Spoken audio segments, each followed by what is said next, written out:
is Barry Kraft, welcoming you to another episode of Smatterings from Shakespeare. In an earlier smattering, we talked about the year 1595.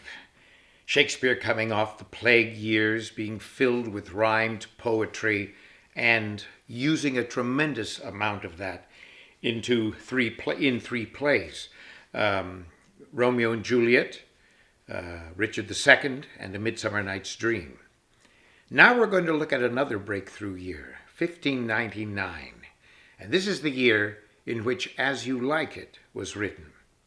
1599 marks a new beginning for Shakespeare's company, the Chamberlain's men. In 1598, the lease ran out for the theatre that James Burbage had built.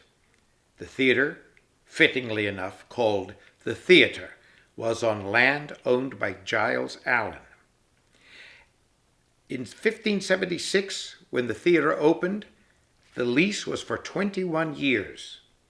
And so by 1598, the lease was running out, and Giles Allen refused to renew the loan of the land on which the theatre was situated.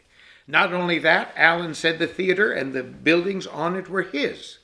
This didn't sit well with Shakespeare and Richard Burbage and Cuthbert Burbage.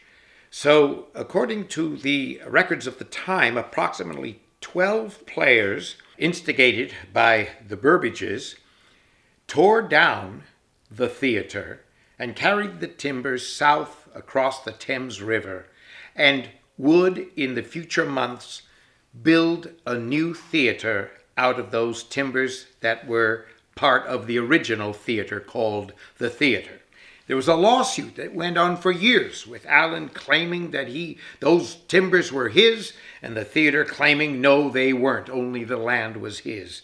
And finally, the players won out. But what were they going to do with those timbers? They were going to erect a new theatre almost as if a phoenix rising from its ashes.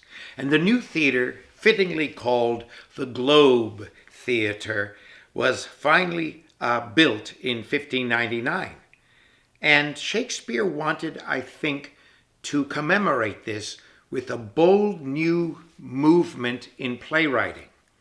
The first thing he did is he touched the English history plays and did King Henry V, a marvelous patriotic pageant coming on top of Henry IV Part 2.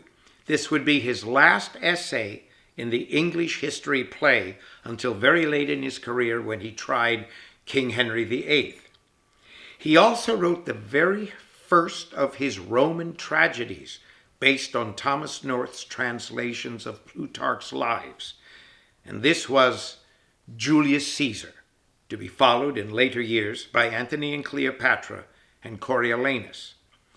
And for us at the Marin Shakespeare Company, As You Like It, one of those golden, wonderful comedies Shakespeare wrote and penned for a particularly gifted boy actor who played the part of Rosalind. We will look at that in our next segment.